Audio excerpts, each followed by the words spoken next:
बिस्मिल्लाहिर्रहमानिर्रहीम। आज की बात में आज हम बात करेंगे मोइन अख्तर साहब की किताब है और किताब का नाम है वन मैन शो। इससे पहले कई सेशन उस किताब से कर चुके हैं। बहुत दिलचस्प और पुरमफ़हूम किताब है।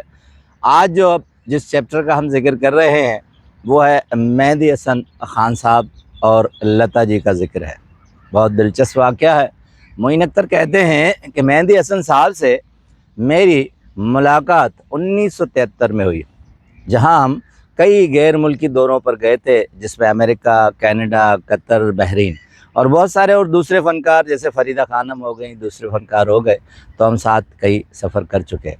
तो उस मुलाकात के बाद कहते हैं 1975 का वाक़या बहुत यादगार है। कहते हैं हम अमेरिका में थे, प्रोमोटर्स थे, शो करना था, एक होटल में मुकीम थे। वहाँ मोइन अख्तर साहब कहते हैं कि हम बैठे थे, मैं मेहदी हसन ख़ान साहब को मेहदी भाई कहकर पुकारता हूँ। तबीयत के बहुत सादा और मासूम है और शायद ही ऐसा कोई हो। उन्हें ये अंदाज़ा तक नहीं होता कि वो कितने बड़े गुलकार हैं और कितने बड़े आदमी हैं। कहते हैं हम होटल में बैठे थे, दूसरे दोस्त भी थे, तो टेलीफ़ोन लैंडलाइन की फ़ोन की घंटी बजी और कहते हैं मैं करीब था तो इसलिए मैंने रिसीवर उठा लिया। एक ख़ातून की आवाज़ थी और उन्होंने बड़े मौदबाना और महज़्ज़ब और शाइस्ता अंदाज से कहा कि जी, मैं श्री मेहदी हसन जी से बात कर सकती हूँ। अब कहते हैं मैं हैरान हुआ कि इतने अदब से और इतना बड़ा मकाम देकर मेहदी हसन ख़ान साहब को बुलाया जा रहा है। तो मैंने कहा कि आप कौन? तो उन्होंने कहा मैं लता मंगेशकर बात कर रही हूँ। कहते हैं मेरे हैरानगी की हद न रही, मैं हैरान हो गया। मैंने कहा जी जी, ख़ान साहब यहीं बैठे हैं। तो फिर उसके बाद कहते हैं मैंने रिसीवर पे हाथ रख के ख़ान साहब को कहा कि मेहदी भाई, लता मंगेशकर का फ़ोन है। अब कहते हैं वो समझे कि मैं मजाक तो करता रहता हूँ, ये भी एक मजाक है। जैसे ही उन्होंने रिसीवर लिया तो बस कहते हैं 1 मिनट की उस गुफ्तगू में शुक्रिया शुक्रिया के अल्फाज थे, मेहरबानी मेहरबानी। उसके बाद उन्होंने कहा मैं मोइन को रिसीवर देता हूँ, आप उसे अपना पता लिखवा दीजिए। अब कहते हैं कि रिसीवर मेरे हाथ में, पता मैंने लिख लिया और उन्होंने कहा कि मैं यहाँ अमेरिका में अपनी डॉक्टर दोस्त के यहाँ, सहेली के यहाँ रहायश पजीर हूँ, कल आप वहाँ आ जाइए। अब कहते हैं मेहदी हसन ख़ान साहब को मैंने कहा कि क्या कहा उन्होंने? तो उन्होंने कहा कि कल आप हमारी दावत पे आ जाइएगा। अब कहते हैं इतना बड़ा एजाज़, इतनी बड़ी खुशी कि हमसे संभाली न जाए। दूसरे दिन कहते हैं 2 गाड़ियों में हम गए। एक गाड़ी में मेहदी साहब मेरे साथ थे और हम गपशप करते रहे। उसके बाद कहते हैं कि जब लता जी का जो पता बताया हुआ घर था वहाँ पहुँचे, जैसे ही कहते हैं मैं बड़ा एक्साइटेड था तो मैंने घंटी बजाई तो सामने लता जी थी और उन्होंने बहुत महज़्ज़ब अंदाज से हमारा इस्तकबाल किया। कहते हैं मैंने बड़ा पुरतपाक अंदाज से आदाब कहा और उन्होंने मुस्कुराकर हमें जवाब दिया।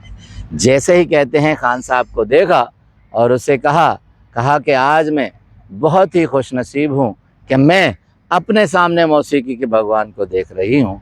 और जब बैठे तो उन्होंने पहला जुमला, कहते हैं मैं गवाह हूँ कि लता जी ने मेहदी हसन ख़ान साहब को क्या जुमला कहा कि आपके गले में भगवान बोलता है। मेहदी हसन ख़ान साहब ने सिर्फ शुक्रिया का अदा किया, मेहरबानी कही और शर्मा गए। फिर कहते हैं महफ़िल में गुफ्तगू शुरू हुई, मौसीकी पर बात हुई और बहुत सारी ऐसी बातें हुई। और जब मेहदी हसन ख़ान साहब ने मेरा तारुफ़ करवाया तो उन्होंने कहा कि जी मैं इन्हें जानती हूँ। अब कहते हैं मेरे लिए इससे बड़ा एजाज़ नहीं था कि जब लता जी ने मुझे कहा कि आप तो यूसुफ भाई की तरह बोलते हैं। अब यूसुफ भाई दिलीप कुमार साहब का असल नाम है, जिसे यूसुफ भाई कहकर बुलाती थी। अब कहते हैं मेरे खुशी का ठिकाना न रहा और मैं इतना भूल गया कि मैं उस वक्त दिलीप कुमार साहब की कॉपी करने लगा और उसी अंदाज से बात करने लगा। मगर फिर एक जुमला मैंने कहा लता जी को कि कहाँ राजा भोज और कहाँ गंगू तेली। कहते हैं कि बहुत हंसे और सब खिलखिलाकर हंसे और गुफ्तगू होती रही और उसके बाद खाने पर मदू किया, खाना लग गया और उसके बाद बहुत सारी तवाज़ुत हो गई। खाने के बाद हमने मौका जानकर, प्रोमोटर ने मुझे पहले ही कहा था, मैंने मेहदी हसन साहब को कहा कि आप ज़रा कह दीजिए कि कल हमारे शो में आए। उन्होंने कहा कि मैं छुट्टियां गुजारने अमेरिका में आई हुई थी, आपका नंबर मुझे ऐसे मिला कि आपका जो शो है उस पोस्टर से नंबर निकाल कर आपसे बात की। अब खान साहब ने जैसे उन्हें कहा कि ये मेरे लिए तो और भी फ़ख्र की बात होगी। अब कहते हैं प्रमोटर और हम बहुत खुश हो गए कि एक बड़ा सरप्राइज़ होगा कि एक खित्ते के बहुत बड़े गज़लकार, गुलूकार और दूसरी तरफ दूसरे खित्ते के बहुत बड़े फ़नकार। अब कहते हैं शो जैसे ही शुरू हुआ, मैंने मेहदी हसन खान साहब की अनाउंसमेंट की, लोग खड़े होकर तालियां बजाई लोगों ने और बड़ा पुरतपाक इस्तकबाल किया। उसके बाद कहते हैं कि मेहदी हसन खान साहब ने जैसे ही गुलों में रंग भरे बादनो बहार चले गाया तो एक समा बन गया। आधे घंटे तक गाते रहे। उसके बाद ऐसी इतला मिली कि लोग हैरान हो गए। मुझे कान में बताया गया कि लता जी आ गई हैं। मैं जैसे ही उनके इस्तकबाल के लिए भागा, हाल में मेहदी हसन साहब गा रहे थे। जैसे गज़ल ख़त्म की, माइक उठाया और मैंने जैसे ऐलान किया तो पूरा हाल तालियों से गूंज उठा। और जब लता जी आई तो उनका खड़े होकर जो इस्तकबाल किया, वो कहते हैं ज़िंदगी में मैं नहीं भूल सकता। उसके बाद खान साहब ने आधा घंटा और गाया। उसके बाद लता जी को मौका दिया गया।